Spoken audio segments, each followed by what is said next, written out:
السلام علیکم۔ آج کی میری یہ ویڈیو ایک خود سر دوشیزہ کی سچی اور عبرت اثر کہانی ہے۔ ویڈیو شروع ہونے سے پہلے میرے YouTube channel Urdu centre plus کو سبسکرائب کر کے بیل نوٹیفیکیشن کو آن کر دیں تاکہ آپ کو ملتی رہیں تمام چینل اپڈیٹس۔ آپ میری ویڈیوز کو زیادہ سے زیادہ شیئر کر سکتے ہیں۔ اب آپ مجھے ٹویٹر، فیس بک اور انسٹاگرام پہ بھی فالو کر سکتے ہیں۔ میرا ذاتی تجربہ یہ ہے کہ جہاں عورت کی عزت نازک ہوتی ہے وہاں مرد کا روپ بھی ناقابل اعتبار ہوتا ہے، خصوصاً جب باپ بھائی ان پڑھ دیہاتی ہوں تو جھوٹی غیرت کے نام پر لڑکیوں کے جذبات اور ارمانوں کا سودا کر دیتے ہیں۔ شوہر ہے تو وہ مجازی خدا بن کر اس کی خودی سے ان کو محروم کر دیتا ہے۔ تاہم سارا الزام مردوں کو دینا بھی ناانصافی ہے، کیونکہ اکثر عورتیں فریب اپنی مرضی سے کھاتی ہیں۔ اگر وہ چاہیں تو اپنی زندگی کی خوبصورت راہیں نہایت ہوشیاری سے متعین کر سکتی ہیں، مگر تقدیر کے ہاتھوں میں اپنا سب کچھ سونپ کر وہ خود اپنی بربادی کو دعوت دے دیتی ہیں۔ جبکہ قدرت نے کچھ کام تدبیر کے زیر اثر رکھے ہیں، وہ تدبیر سے ٹھیک کیے جا سکتے ہیں۔ تبھی تو کہا جاتا ہے کہ روتی ہوئی ہر عورت اور ہنستے ہوئے ہر مرد پر اعتبار نہیں کرنا چاہیے۔ میری تباہی کی کہانی میں زیادہ دوش میرا ہے یا میرے والدین کا؟ یہ الزام اپنے والدین پر لگانا تو مجھے زیب نہیں دیتا کہ انہوں نے تو میرے سنہرے مستقبل کے خواب دیکھے تھے۔ میں نے ہی اپنے خوابوں کا سنہری جال خود پر اس طرح ڈالا کہ وہ مجھ سے دور ہو گئے۔ انہوں نے میرا نام رحمت اس لیے رکھا تھا کہ بیٹی ان کے آنگن میں رحمت بن کر اتری ہے۔ بڑی منتوں مرادوں سے انہوں نے مجھ کو رب سے مانگا اور پا لیا۔ اگر انہیں معلوم ہوتا کہ بیٹی نہیں بلکہ اپنی عزت کی اجلی اور سفید چادر کے لیے سیاہ دھبا مانگ رہے ہیں تو شاید وہ پیدا ہوتے ہی میری زندگی کا چراغ گل کر دیتے۔ دونوں بھائیوں اور میری عمر میں بہت فرق تھا۔ وہ کالج جاتے تھے جب میں پیدا ہوئی۔ اتنی مدت بعد ماں کی گود ہری ہونے پر خاندان بھر حیران تھا، مگر اتنا خوش تھے کہ ان کے گھر آنگن میں اللہ کی رحمت کی بارش ہوئی تھی۔ دونوں بھائی مجھ کو جان سے زیادہ عزیز رکھتے تھے۔ باپ کے مکان میں میری معصوم کلکاریوں کے باعث بہار کا سما رہتا تھا۔ اپنے تو اپنے گھر کے نوکر بھی بہت خوش تھے۔ میری ہر جائز اور ناجائز خواہش پوری کی جاتی تھی۔ دادی میرے والدین اور بھائیوں کو مجھ سے بے حد لاڈ پیار کرنے سے منع کرتی تھیں، کہتی کہ کل کو اس نے پرائے گھر جانا ہے، لڑکی ذات ہے، اتنا نہ بگاڑو کہ کسی گھرانے سے مطابقت اس کے لیے مسئلہ ہو جائے۔ میں 8ویں میں تھی جب بڑے بھائی کی شادی ہوئی۔ بھابھی بہت اچھی تھیں، سارا دن میں ان کے کمرے میں گھسی رہتی تھی۔ امی سمجھاتی بھی ان کو آرام بھی کرنے دیا کرو، مگر میں ان کی ایک نہ سنتی۔ سال بعد دوسرے بھائی کے سر پر سہرا سج گیا۔ اپنی زندگیوں میں مصروف ہو جانے کے باوجود دونوں بھائی مجھ کو اب بھی اتنا ہی وقت دیتے جتنا پہلے دیا کرتے تھے، بلکہ اب تو گھر میں میرے ناز اٹھانے والی بھابیاں بھی آ گئی تھیں۔ کتنی خوش قسمت تھی میں کہ میری دونوں بھابیاں بھی مجھ کو اسی طرح چاہتی تھیں جیسے میں ان کی سگی چھوٹی بہن ہوں۔ دونوں ہی بہت اچھی تھیں۔ ہم مل بیٹھتے تو کہکہوں کی برسات ہو جاتی۔ اگر حسنہ میری دوست آ جاتی تو محفل گلو گلزار ہو جاتی۔ وہ میری بہت عزیز از جان سہیلی تھی۔ حسنہ کا گھر ہمارے برابر میں تھا، تبھی زیادہ تر ہمارے گھر پائی جاتی۔ میں اپنی سہیلی سے بہت محبت کرتی تھی، اس سے بچھڑنے کا تصور بھی نہیں کر سکتی تھی۔ دراصل میں طبیعتاً ایک جنونی قسم کی لڑکی تھی۔ جس کے ساتھ بھی تعلق بن جاتا یہ وابستگی آخری حدوں کو چھو لیتی تھی۔ حسنہ کے والد ایک سرکاری آفیسر تھے اور ان کا تبادلہ ہوتا رہتا تھا۔ حسنہ کے ساتھ میری دلی وابستگی اتنی بڑھی کہ یہ بھول ہی گئی کہ اس کے والد کا تبادلہ ہو گیا تو یہ لوگ کہیں اور چلے جائیں گے اور میں اس کو خود سے بچھڑنے سے پھر روک نہ پاؤں گی۔ وہی ہوا جس کا ڈر تھا۔ ایک روز اس نے مجھے بتایا کہ اس کے ابو کا تبادلہ کراچی ہو گیا ہے اور 15 دن میں وہ یہ مکان چھوڑ کر چلے جائیں گے۔ یہ اطلاع تو مجھ پر بجلی بن کر گری۔ ایک دن وہ ہمارے گھر نہیں آتی یا میں اس سے نہ ملتی تو وہ دن پہاڑ بن کر مجھ پر گزرتا تھا۔ میری کوئی بہن نہیں تھی، یہ کمی اسی لاجواب اور دھیمے مزاج والی لڑکی حسنہ نے پوری کر دی تھی۔ اس کے جدائی کے تصور سے مجھے ہر وقت رونا آتا تھا، آنکھوں سے خود بخود آنسو گرنے لگتے۔ اتفاق کہ ان دنوں ہمارے میٹرک کے امتحان ہونے والے تھے۔ اللہ نے میری سن لی۔ امتحان کی خاطر حسنہ کے والدین نے اس کو ہمارے گھر چھوڑ دیا۔ میری تو خوشی کی انتہا نہ رہی، اگرچہ جانتی تھی کہ یہ خوشی عارضی ہے، پھر بھی کچھ دن تو وہ میرے ساتھ تھی۔ ہمارے گھر قیام پذیر تھی۔ ہم نے مل کر امتحان کی تیاری کی، پرچے دیے اور وقت پر لگا کر اڑ گیا۔ حسنہ کے والد اس کو لینے آ گئے۔ اس دن میں بہت روئی، آنکھیں رو رو کر سرخ کر ڈالیں۔ وہ بھی روتی ہوئی ہمارے گھر سے گئی۔ 14-15 برس کی عمروں میں ہم لڑکیاں کتنی جذباتی ہو جاتی ہیں نا۔ اف، میں تو اس وقت کو بھول بھی نہیں سکتی۔ خیر، حسنہ چلی گئی، میں اداس رہنے لگی، ہنسنا بولنا چھوڑ دیا۔ امی کو ڈر تھا کہیں بیمار نہ پڑ جاؤں۔ بھائی میرا دھیان بٹانے کو گھمانے پھرانے لے جاتے، مگر میرے ذہن میں ہر وقت حسنہ کی یاد کسی زخمی پرندے کی مانند چکر لگاتی رہتی۔ بلا آخر میں ہمہ دم سوچتے رہنے سے بیمار پڑ گئی۔ والدین پریشان رہنے لگے۔ امی نے کہا کہ اس کو حسنہ سے ملانے کراچی لے جاتے ہیں تاکہ یہ ٹھیک ہو جائے۔ میں یہ سن کر خوش ہو گئی، والدین سے اصرار کیا کہ کراچی چلیں۔ مجبوراً والدین مجھے کراچی لے آئے۔ حسنہ سے ملتے ہی میری بیماری کافور ہو گئی۔ وہاں ہم کچھ دن رہے، لیکن دیر تو نہ رہ سکتے تھے، گھر واپس آنا ہی تھا۔ گھر آ کر میں نے رٹ لگا دی کہ کراچی اچھا شہر ہے، ہم وہاں شفٹ ہو جائیں۔ والد نے سمجھایا کہ جس کی خاطر شفٹ ہونے کا کہہ رہی ہو، اس کے والد کا پھر کہیں اور تبادلہ ہو جائے گا تو کیا ہم ان کے پیچھے مارے مارے پھریں گے؟ میں نہ مانی اور ضد پکڑ لی۔ یہ میرے والد صاحب کی محبت کی انتہا تھی کہ انہوں نے کاروبار میرے بھائیوں کے سپرد کیا اور میری خاطر شہر بدل لیا۔ ہم کراچی آ گئے اور میں نے حسنہ کے ساتھ کالج میں داخلہ لے لیا۔ مجھ کو والد نے حسنہ کے گھر وقتی طور پر چھوڑا کیونکہ والدہ کے ساتھ سامان بھی لاہور سے لانا تھا۔ کچھ دنوں بعد ابو نے کراچی میں گھر لے لیا، میرے ساتھ رہنے لگے۔ میں بہت خوش تھی، مراد جو پوری ہو گئی تھی۔ ابھی مجھے کالج جاتے تھوڑے ہی دن ہوئے تھے، میں نے کالج کے راستے میں ایک نوجوان کو کھڑے دیکھا۔ اس کی خوبصورتی نے مجھے متوجہ کیا تو وہ بھی میری جانب متوجہ ہو گیا۔ اب میں خود کو سمجھاتی کہ اس کی جانب دھیان نہ دوں، لیکن وہ تو روز ہی وہیں کھڑا ملتا، میں اس کی جانب دیکھے بنا نہ رہ پاتی۔ خود سے خوف بھی آتا تھا کہ میں بہت جنونی طبیعت کی مالک ہوں، کسی سے بھی تعلق بنانے سے گھبراتی تھی کہ یہ تعلق خود میرے لیے باعث عذاب بن جاتا تھا۔ ایک سہیلی کی محبت نے میرے والدین سے ان کا شہر چھڑوا دیا تو یہ دوسرا تعلق نہ جانے کون سا دن دکھانے والا تھا۔ ایک دن میں کالج سے واپس آ رہی تھی کہ اس نوجوان نے میرا راستہ روک لیا اور ایک موبائل فون میرے ہاتھوں میں تھما کر چلتا بنا۔ لوگ دیکھ رہے تھے اس لیے میں اس کو آواز بھی نہ دے سکی۔ اب اس موبائل نے کام دکھایا۔ اس کے وائس میسیجز جو اس نے مجھ کو مخاطب کر کے بھرے تھے اور التجا کی تھی کہ میں اس کے میسیجز کا جواب اپنی آواز میں دوں اور موبائل اگلے دن اس کو لوٹا دوں۔ یہ میرے لیے ایک بہت بڑا امتحان تھا۔ بہرحال میں نے وائس میسیجز تو ریکارڈ نہیں کیے، البتہ موبائل لوٹانے کی نیت سے اگلے دن اس جگہ کھڑی ہو گئی جہاں وہ کھڑا رہتا تھا۔ وہ کہنے لگا، سامنے پارک میں آ جاؤ، یہاں لوگ بہت ہیں، وہاں میں تم سے اپنا موبائل فون لے لوں گا۔ میں بے خوف پارک چلی گئی۔ وہ 1 منٹ کو میرے پاس آیا، کہنے لگا، سامنے میرا دوست آ رہا ہے، کل لے لوں گا فون، یہ تم اپنے پاس رکھو ابھی۔ یہ کہہ کر بغیر فون لیے وہ چلتا بنا اور میں حیران پریشان کھڑی کی کھڑی رہ گئی۔ یہ اس کی چال تھی، وہ اس بہانے مجھے دوبارہ پارک میں بلانا چاہتا تھا۔ گھر آتے ہی اس کا فون کھولا، تمام وائس میسیجز سننے لگی۔ یہ تقریباً 12 پیغامات اس نے میرے نام ریکارڈ کیے تھے۔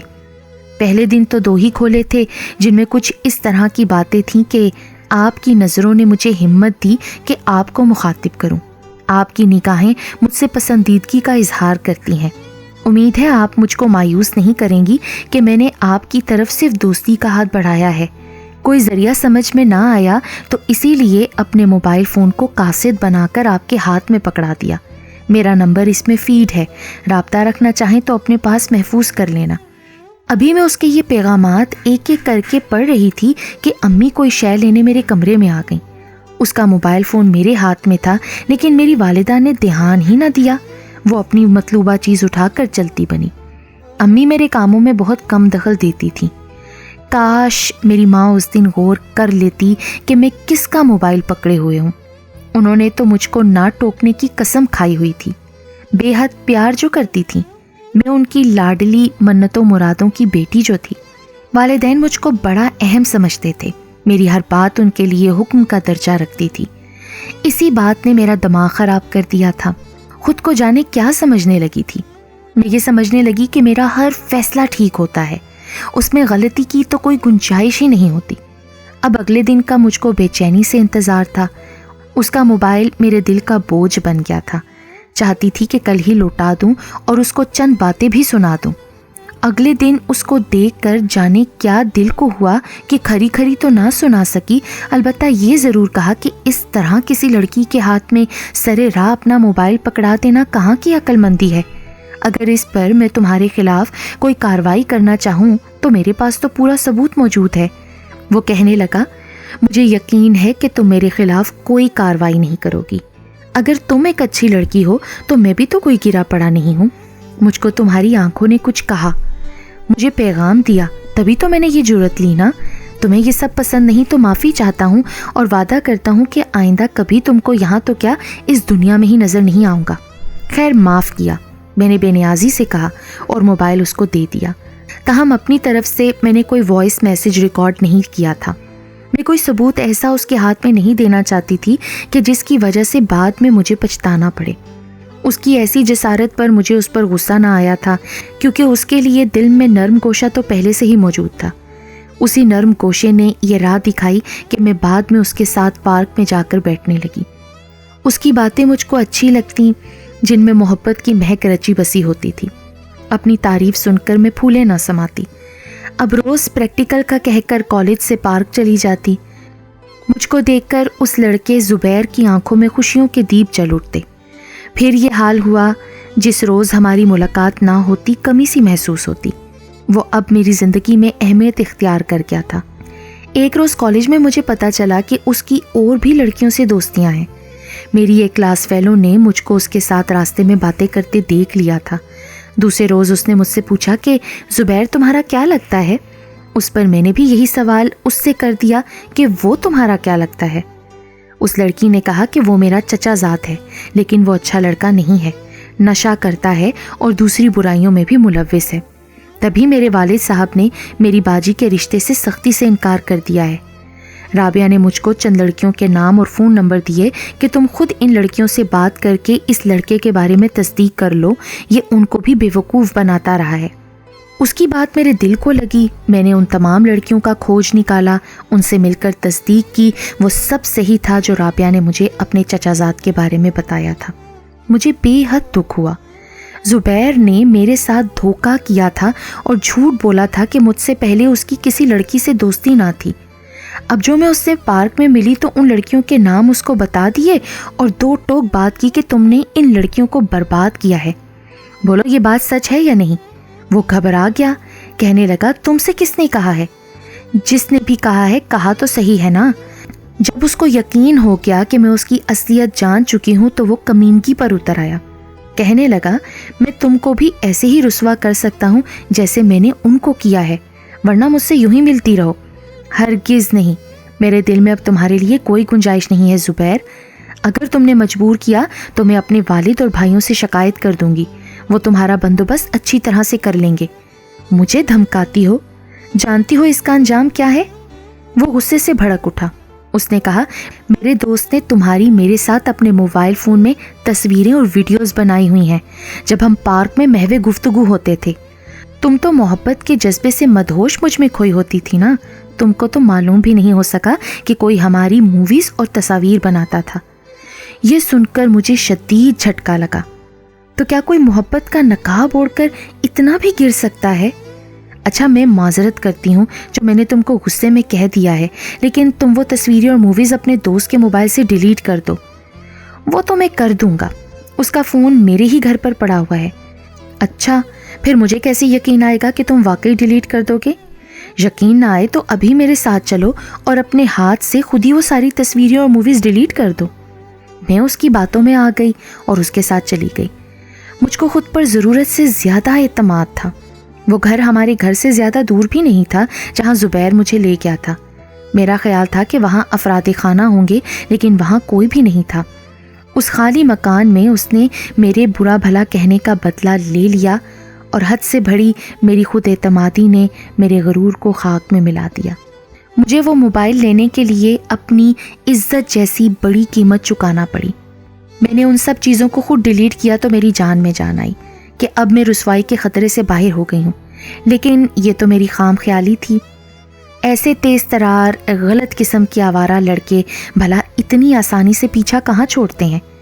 اس نے میری تصویریں اور موویز اور بھی بہت سے موبائلز میں محفوظ کر رکھی تھیں، جو اس نے بعد میں فیس بک میں ڈال کر مجھے سارے زمانے کے سامنے رسوا کر دیا۔ یہ تو میں سوچ بھی نہیں سکتی تھی کہ وہ اتنا سفاک دل ہوگا۔ اس نے محبت کے اتنے کولو قرار کر کے بھی حیا نہ کی۔ مجھ سے بڑی بھول ہوئی کہ اس کی خوبصورتی کے جال میں پھنس کر اس پر اعتبار کیا اور اپنی عزت سے بھی گئی۔ دراصل ماں باپ نے اتنا مجھ کو پیار اور اعتماد دیا تھا کہ میرا خیال تھا میں چاند پر بھی اڑ کر چلی جاؤں تو جا سکتی ہوں۔ کوئی بھی اجنبی اور تنہا جگہ مجھ کو نقصان نہیں پہنچا سکتی۔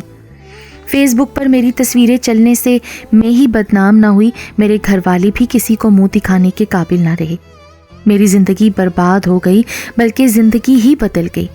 میرے والد رسوا، بھائی بھی بدنام، ان کے لاڈ پیار کو میں نے اپنی نادانی سے رسوائی کے اندھیروں میں دھکیل دیا۔ ابو بالکل خاموش ہو گئے، انہوں نے مجھ سے بات کرنا ترک کر دیا۔ پہلے میں کیا تھی اور آج کیا ہوں؟ کبھی کبھی انسان کی ذرا سی لغزش اس کو عزت بھری زندگی سے باہر نکال پھینکتی ہے کہ وہ منہ کے بل جا گرتا ہے اور پھر تمام عمر اٹھنے کے قابل نہیں رہتا۔ زبیر نے تو مجھے برباد کر کے گھر بسا لیا ہے، لیکن میں اپنے گھر میں بھی اجنبی ہوں۔ میرا تجربہ بھی یہی کہتا ہے کہ ریاکار مرد کا واقعی کوئی اعتبار نہیں ہوتا۔ وہ ایک ایسے سانپ کی طرح ہوتا ہے جو موقع پاتے ہی ڈس لیتا ہے۔ کچھ تو ایسے بھی ہوتے ہیں جو اپنی ہوس کی خاطر کتنی ہی معصوم اور بے گناہ لڑکیوں کی زندگیاں اجاڑتے چلے جاتے ہیں۔ شاید وہ اپنی ہوس کی شدت میں یوم حشر کو بھی بھول جاتے ہیں۔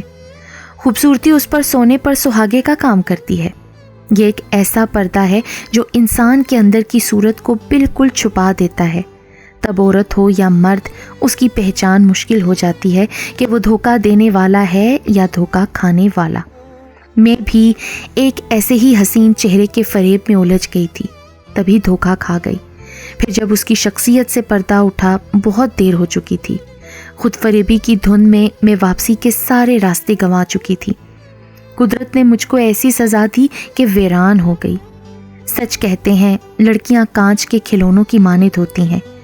ان کے لیے زندگی ایک ٹیڑھا میڑھا راستہ ہے جس کے ارد گرد لاتعداد کانٹے بکھرے رہتے ہیں۔ ذرا دیر کو پیر رستے سے اتر جائیں تو تمام زیست زخمی ہی رہتے ہیں۔ جب تک سر پر باپ یا بھائیوں کا ہاتھ نہ ہو، اس کی اپنی بہادری اور سمجھداری ایک بے معنی شے ہے۔ ہمارے یہاں بلا شبہ والد اور بھائیوں کی طرف سے لڑکیوں کو بڑی توجہ اور تحفظ حاصل ہوتا ہے، مگر حیرت کا مقام تو یہ ہے کہ کبھی والد اور بھائیوں کی طرف سے بھی ان نازک آبگینوں کو ٹھیس پہنچ جاتی ہے اور یہ ٹوٹ کر بکھر جاتے ہیں۔ جیسا زخم میں نے زندگی سے کھایا، کاش کوئی دشمن بھی نہ کھائے۔ یہ وقتی دوستیاں صرف ایک زندگی نہیں بلکہ خاندانوں کی عزتیں پامال کرنے کے لیے کافی ہوتی ہیں۔ اب سوچتی ہوں کہ اگر والدین کی طرف سے روک ٹوک ہوتی اور ہر بات پر اعتبار نہ کر لیا جاتا تو میں اتنی بڑی آزمائش سے بچ نکلتی، لیکن بہرحال قصور تو میرا بھی ہے۔ میں نے بھی تو اپنے شفیق اور دوستانہ تعلقات رکھنے والے ماں باپ کے اعتبار کو ٹھیس پہنچایا۔ اگر میں اپنے والدین سے اس سارے واقعے کا ذکر کر دیتی تو شاید میری عزت بھی محفوظ رہتی اور اپنے والدین کے ساتھ بھی ہنسی خوشی رہتی۔